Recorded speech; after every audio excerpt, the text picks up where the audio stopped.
പിതാവിന്റെയും പുത്രന്റെയും പരിശുദ്ധാത്മാവിന്റെയും നാമത്തിൽ ആമേൻ. കർത്താവേ, നിന്റെ ഉന്നതമായ നാമത്തിന് സ്തോത്രം ചെയ്യുന്നു. കർത്താവേ, നിന്റെ വിശുദ്ധ പൗരോഹിത്യത്തെ മഹത്വപ്പെടുത്തണമേ.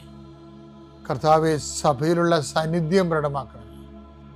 40 വർഷം ഞാൻ അർപ്പിച്ച കൃപാനയുടെ യോഗ്യതയാണ് കൃപാസ്ഥാനത്താറെ ജീവനോടെ പ്രത്യക്ഷപ്പെട്ട പരിശുദ്ധ അമ്മയുടെ മാധ്യസ്ഥത്തിലെ ഞാൻ മക്കളെ ആശീർവദിക്കുന്നു. ഈശോയെ, എവിടെയെങ്കിലും യാത്ര ചെയ്യുന്ന മുമ്പ് ഇതൊന്ന് കൂറിയിട്ട് പോണവരുണ്ട്. ഈശോയെ, അവർ മക്കളുടെ ഇന്നത്തെ മുഴുവൻ യാത്രകൾ ഞാൻ അങ്ങേക്ക് ഏൽപ്പിക്കുന്നു.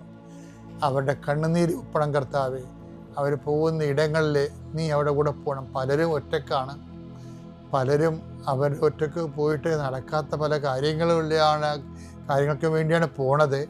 ഓഫീസിലായാലും കോളേജിലായാലും സ്കൂളിലായാലും പരീക്ഷയ്ക്കായാലും ജോലിക്കായാലും ഇൻ്റർവ്യൂവിനായാലും മറ്റ് റവന്യൂ ആയിട്ടുള്ള കാര്യങ്ങൾക്കായാലും കർത്താവേ, അങ്ങയുടെ മക്കൾ പോകുന്ന ഇടങ്ങളിലെല്ലാം I convict you wherever you go. മുഖത്തെ ആവേശപ്പെടുത്തുന്ന അങ്ങയുടെ അഭിഷേക വചനമാണ്. നീ എവിടെ പോയാലും ഞാൻ നിലകൊണ്ടാകും. കർത്താവെ, ഞങ്ങൾ ആഴമായത് വിശ്വസിച്ചുകൊണ്ട് കർത്താവ് ഈ മക്കൾ നിന്നെയും കൊണ്ടുപോകാൻ ഇടയാക്കണമേ. അമ്മേ, പരിശുദ്ധമേ, സമയത്തിൻ്റെ അധികാരി സഞ്ചാരി മാതാവേ, അങ്ങയുടെ മക്കളുടെ കൂടെ സഞ്ചരിക്കണമെന്ന് പ്രാർത്ഥിക്കുന്നു. പിതാവും പുത്രനും പരിശുദ്ധാത്മാവായ സർവ്വേശ്വര എന്നേക്കും ആമേൻ. അമ്മേ പരിശുദ്ധ അമ്മേ, അമ്മേ പരിശുദ്ധ ദൈവമാതാവേ, കൃപാസനത്തിലൂടെ ഞങ്ങളുടെ ദേശത്തിനും അമ്മ മധ്യസ്ഥം തേടി തന്ന എല്ലാ അനുഗ്രഹങ്ങൾക്കും കൃപകൾക്കും ഞങ്ങളിപ്പോൾ ഹൃദയം നിറഞ്ഞ നന്ദി പറയുന്നു. അമ്മേ പരിശുദ്ധമ്മേ, ദൈവമാതാവേ, 2004 ഡിസംബർ 7 ഉച്ചകഴിഞ്ഞ് 2:30 കൃപാസനത്തിൽ സംഭവിച്ച അമ്മയുടെ പ്രത്യക്ഷപ്പെടലിനെ കുറിച്ച് തിരുസഭയ്ക്ക് സമർപ്പിച്ചിരിക്കുന്ന പഠനരേഖകളുടെ മേൽ സഭാത്മകമായ പഠനം ആരംഭിക്കുവാൻ ഞങ്ങൾ പ്രാർത്ഥിക്കുന്നു. അമ്മേ പരിശുദ്ധമേ, ഭൂസ്വർലോകങ്ങളുടെ രാജ്ഞിയായ അങ്ങേയ്ക്ക് ഭൗമസംരക്ഷണത്തിനായി പ്രപഞ്ചപ്രകൃതിയെ തന്നെ തിരുസഭ പ്രതിഷ്ഠിക്കുവാൻ ഈ പ്രത്യക്ഷീകരണം വഴി ഇടയാക്കണമേ. പരിശുദ്ധമേ, ജപമാല മാതാവേ, സകല കൃപാസനം പ്രാർത്ഥനയോടും ചേർത്ത് ഞങ്ങളിപ്പോൾ പ്രാർത്ഥിക്കുന്ന ഈ കുടുംബത്തിന്റെ പ്രത്യേക നിയോഗം മക്കളെ.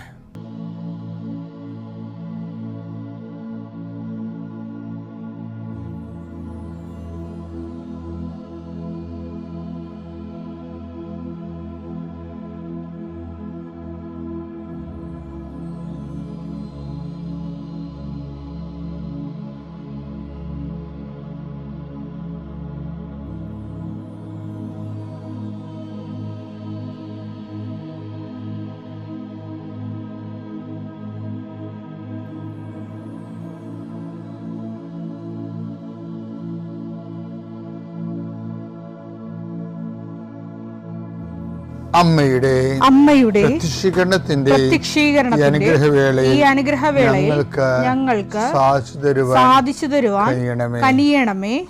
ആമേൻ.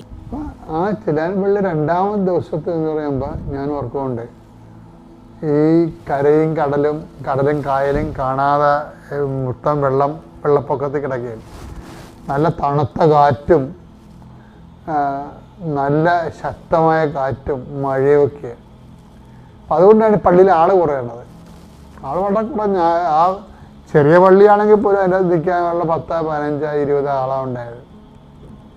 അപ്പോൾ ഞാൻ ഈ ആലപ്പുഴ നാടൻ വരെ ചെല്ലണമായി ശരിക്കും പറഞ്ഞാൽ 20 ആളിന് വേണ്ടി ഇവിടുന്ന് ആലപ്പുഴ വരെ പോകും.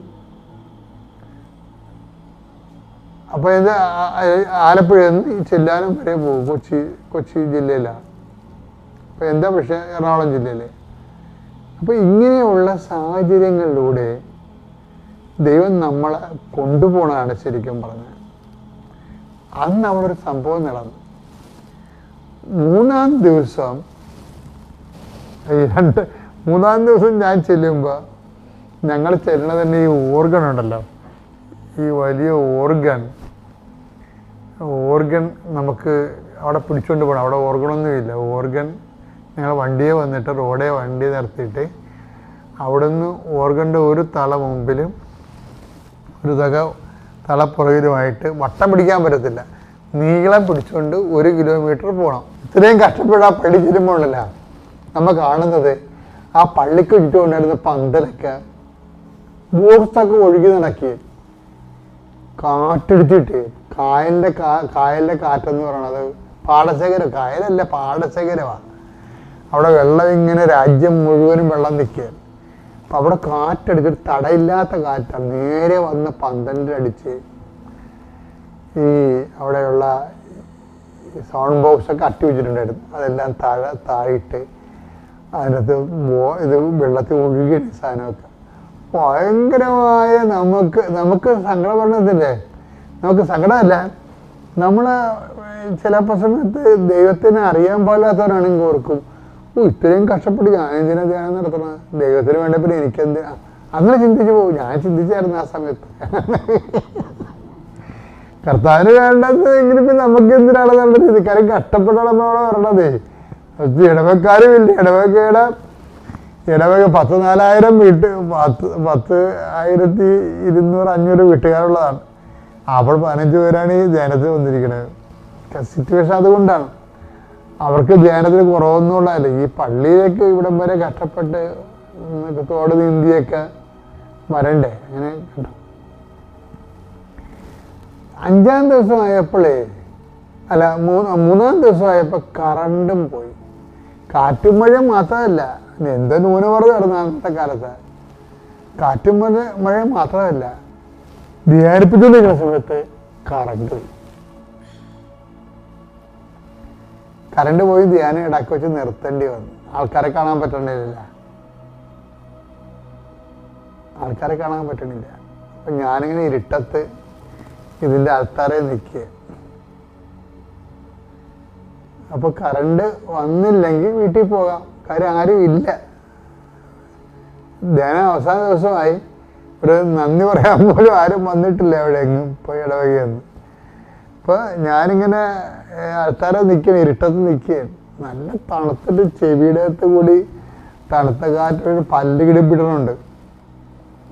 അപ്പോൾ എങ്ങാനും അവസാനം ഒരു ആരാധന നടത്താനുള്ള വകുപ്പുണ്ടെങ്കിൽ ആരാധന നടത്താവുന്ന രീതിയിൽ നിൽക്കുകയാണ്. അതിനിടെ കറണ്ട് വരികയാണെങ്കിൽ, പക്ഷെ കറണ്ട് വന്നില്ല. കറണ്ട് വരാതെ എന്നാൽ ചേർത്ത് കെട്ടിപ്പോയേക്കാം.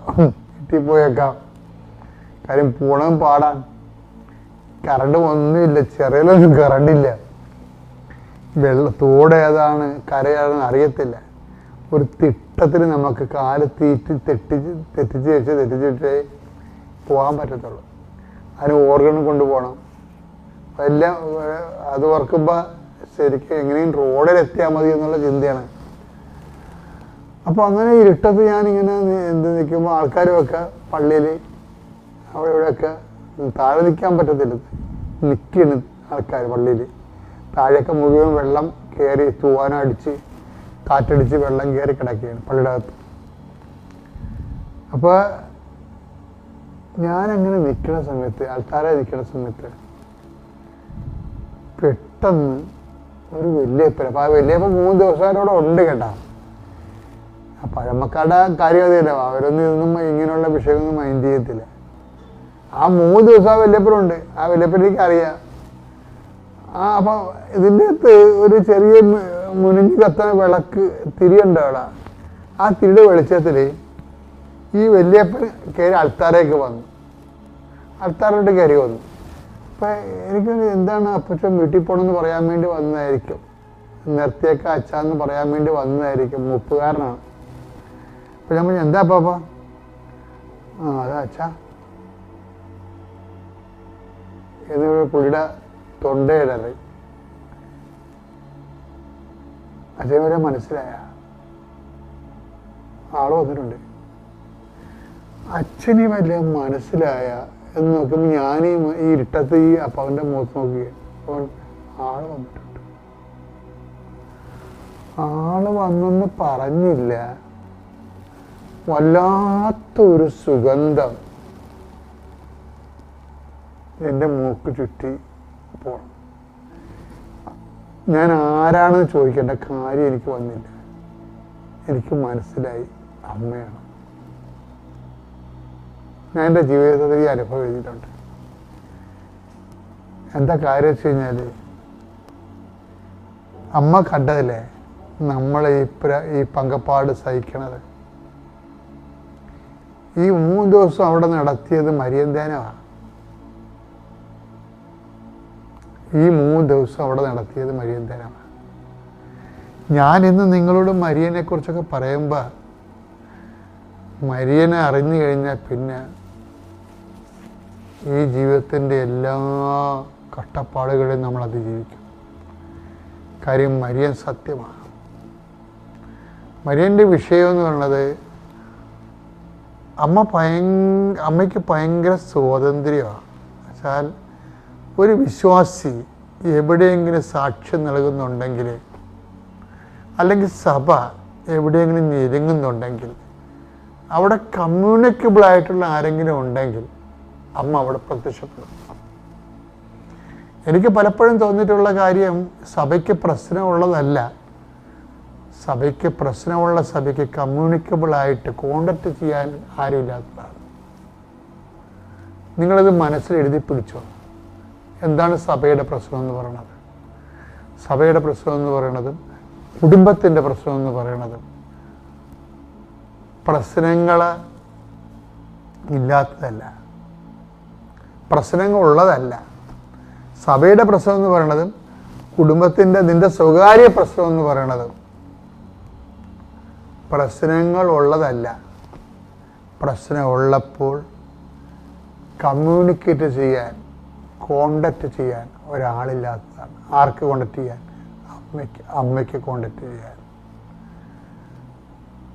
അമ്മയ്ക്ക് എപ്പോഴും ഉടമ്പടി നമ്മൾ ഉദ്ദേശിക്കുന്നത് എന്താണ്? അമ്മയ്ക്ക് നമ്മളെ കോണ്ടാക്ട് ചെയ്യാൻ പറ്റുന്ന വ്യക്തിയായിട്ട് നമ്മളെ നിരന്തരം മാറ്റുകയാണ് ഉദ്ദേശിക്കുന്നത്. അതുകൊണ്ട് അമ്മ സുഗന്ധവാഹിനിയാണ്. ഇന്നത് 10,000ങ്ങളുടെ അനുഭവങ്ങളാണ് ശരിക്കും. അതിനൊരു വചനമുണ്ട് പ്രഭാഷകനിൽ. ആ പ്രഭാഷണം 24:15 എടുത്ത്. ഇലവങ്കം പോലെയും സുഗന്ധ തൈലം പോലെയും ഞാൻ പരിമളം പരത്തി. ഞാൻ വിജ്ഞാനത്തെ കുറിച്ചാണ് നമുക്ക് പറയണം അവിടെ പറയണത്. അപ്പൊ വിജ്ഞാനം എന്ന് പറഞ്ഞാൽ ആരാണ്? അമ്മ ആരാണ്? ബോധജ്ഞാനത്തിന്റെ സിംഹാസനമാണ്. വിജ്ഞാനത്തോട് ചേർന്ന് എപ്പോഴും പരിമളമുണ്ട്, സുഗന്ധാഭിഷേകം ഉണ്ടാകും. ഞാൻ സുഗന്ധം പരത്തി. പറഞ്ഞോളൂ. വിശിഷ്ടമായ മീറ പോലെ ഞാൻ സൗരഭ്യം വീശി. നറും പശ ചന്ദനം കുങ്കുമം ദേവാലയത്തിലെ കുന്തുരുക്കം എന്നിവ പോലെയും ഞാൻ സുഗന്ധം പ്രസരിപ്പിച്ചു. സുഗന്ധ പ്രസരണം എന്ന് പറയുന്നത് ഒരു ആധ്യാത്മിക അനുഭവമാണ്.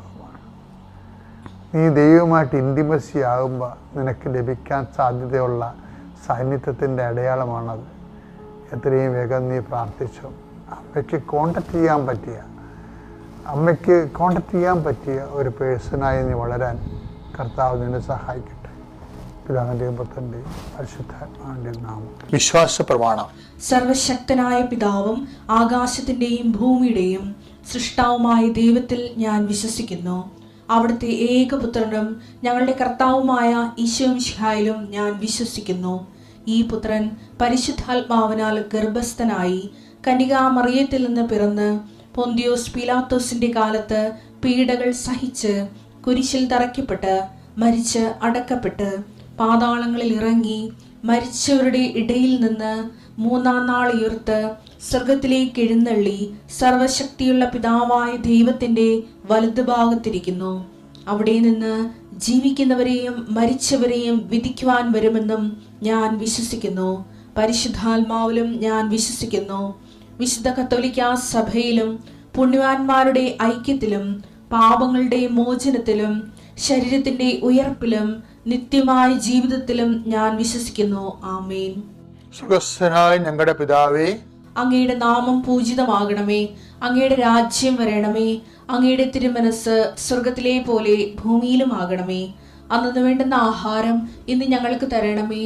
ഞങ്ങളോട് തെറ്റ് ചെയ്യുന്നവരോട് ഞങ്ങൾ ക്ഷമിക്കുന്നത് പോലെ ഞങ്ങളുടെ തെറ്റുകൾ ഞങ്ങളോടും ക്ഷമിക്കണമേ. ഞങ്ങളെ പ്രലോഭനത്തിൽ ഉൾപ്പെടുത്തരുതേ, തിന്മയിൽ ഞങ്ങൾ രക്ഷിക്കണമേ. ആമേൻ. നന്മ നിറഞ്ഞ മറിയമേ, സ്വസ്തി. കർത്താവ് അങ്ങയുടെ കൂടെ സ്ത്രീകളിൽ അങ്ങ് അനുഗ്രഹിക്കപ്പെട്ടവളാകുന്നു. അങ്ങയുടെ ഉദരത്തിൻ ഫലമായി ഈശോ അനുഗ്രഹിക്കപ്പെട്ടവനാകുന്നു. പരിശുദ്ധ മറിയമേ, തമ്പുരാന്റെ അമ്മേ, പാപികളായ ഞങ്ങൾക്ക് വേണ്ടി ഇപ്പോഴും ഞങ്ങളുടെ മരണസമയത്തും തമ്പുരാനോട് അപേക്ഷിക്കണമേ. ആമേൻ. സ്റ്റോണ് എനിക്ക് സംശയമായിരുന്നു എൻ്റെ പിത്താശയം പ്രവർത്തിക്കുന്നതായിട്ട്.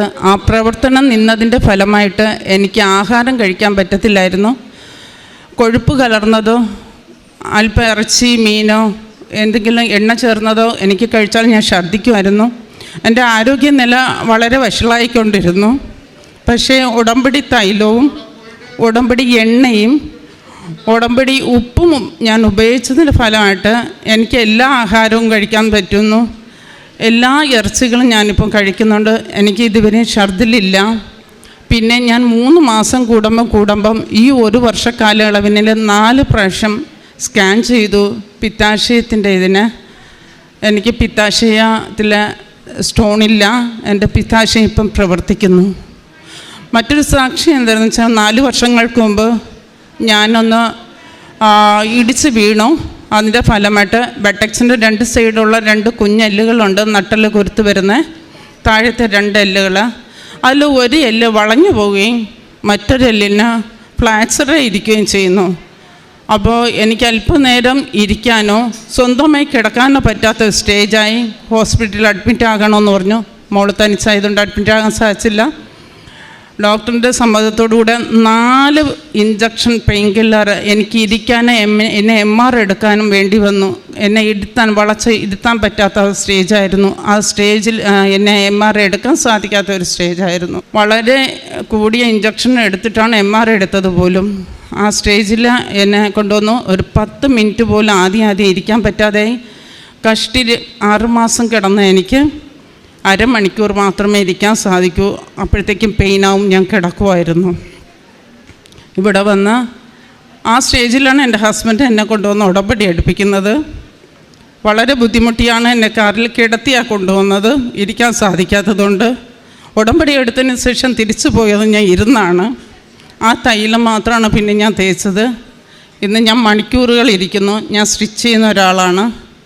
ബുദ്ധിമുട്ടുകൾ ചെറിയ നടുപ്പെയിനൊക്കെ ഉണ്ടെങ്കിലും ഞാൻ നന്നായി സ്റ്റിച്ച് ചെയ്യും, നന്നായി യാത്ര ചെയ്യും. മറ്റൊന്ന്, എൻ്റെ മോളുടെ വിവാഹം കഴിഞ്ഞിട്ട് 4 വർഷമായി. അവൾക്ക് ഗൾഫുകാരനെ വിവാഹം ചെയ്യാൻ ആഗ്രഹമില്ലായിരുന്നു. പക്ഷേ എൻ്റെ ജീവിതത്തിൽ വന്ന ചില തകർച്ചകളുണ്ട്. നല്ലൊരു ബന്ധം വന്നപ്പോൾ മോളെ നിർബന്ധിച്ച് എനിക്ക് ആ വിവാഹം നടത്തേണ്ടി വന്നു. പക്ഷേ മോൻ കൊണ്ടുപോകും എന്നുള്ള എല്ലാ ഇതും മനസ്സിലാക്കിക്കൊണ്ടാണ് ഞാൻ അവളുടെ വിവാഹത്തിന് സമ്മതിപ്പിച്ചതും. വിവാഹം കഴിഞ്ഞതോടുകൂടെ കരയ്ക്കായിരുന്ന മോനെ ഷിപ്പിലോട്ട് ട്രാൻസ്ഫർ ആവുകയും ആ മോളെ കൊണ്ടുപോകാൻ സാധിക്കാതെയായി. അത് അവളുടെ ജീവിതത്തിൽ വളരെ വിഷമങ്ങളുണ്ടാക്കി. എൻ്റെ മോള് ഡിപ്രഷൻ്റെ അവസ്ഥ വരെ എത്തി. കാര്യം അവൾ പങ്കാളികളോടുകൂടെ ഒന്നിച്ച് ജീവിക്കാൻ വളരെ ആഗ്രഹിച്ച ഒരു കുട്ടിയായിരുന്നു. അമ്മയുടെ സന്നിധിയിൽ വന്ന് ഞാൻ എല്ലാ മാസവും കണ്ണീരോടുകൂടെ പ്രാർത്ഥിച്ചു. അച്ഛൻ്റെ ആരാധന സമയത്തെല്ലാം എൻ്റെ മകൾക്ക് വേണ്ടി ഞാൻ പ്രാർത്ഥിക്കുകയായിരുന്നു. എൻ്റെ മരുമോനെ സംബന്ധിച്ച് ആ ജോലിയല്ലാതെ മറ്റൊരു ജോലി മോന് ഇഷ്ടമല്ല. മറ്റൊരു രാജ്യത്ത് പോകാൻ മോൾ ശ്രമിച്ചിട്ടും മോൻ സമ്മതിച്ചില്ല. പക്ഷേ എൻ്റെ കണ്ണീരിൻ്റെ പ്രാർത്ഥനയുടെ ഫലമായിട്ട് എൻ്റെ മകൻ ഇത് സെയിം ജോലിക്ക് തന്നെ മറ്റൊരു കമ്പനിയിൽ ടെസ്റ്റ് എഴുതുകയും ആ ടെസ്റ്റെല്ലാം നല്ല മാർക്കോടുകൂടെ പാസ്സാകുകയും പട്ടാള ടെസ്റ്റ് വരെ പാസ്സാവുകയും മോന് സെയിം ജോലി മറ്റൊരു കമ്പനിയിൽ കരയിൽ വളരെ ഉയർന്ന സാലറിയോടുകൂടെ ജോലി കിട്ടുവാൻ സാധിച്ചു.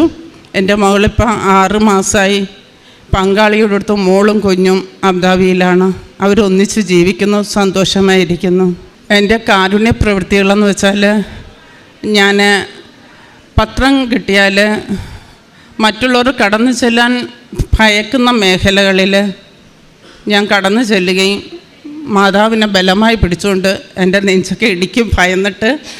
മറ്റുള്ളവർ പോലും കേട്ടാൽ എൻ്റെ ഹസ്ബൻഡ് പോലും അനുവദിക്കില്ല ആ മേഖലയിൽ പോകാൻ.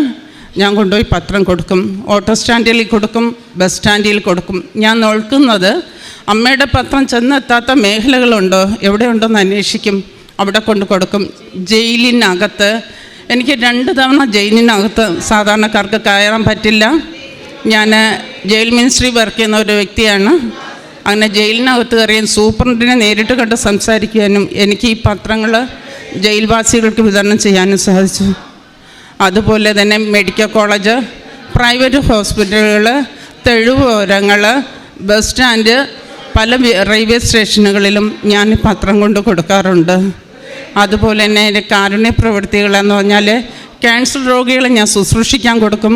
കൂട്ടിരിക്കാൻ ആളില്ലാതിരുന്ന 2 വ്യക്തികൾക്ക് ഹോസ്പിറ്റലിൽ സർജറി കഴിഞ്ഞാൽ ഞാൻ പോയി കൂട്ടിയിരുന്നിട്ടുണ്ട്. ഇപ്പോഴും അവർക്ക് വേണ്ടുന്ന സഹായങ്ങളെല്ലാം ചെയ്തു കൊടുക്കുന്നു.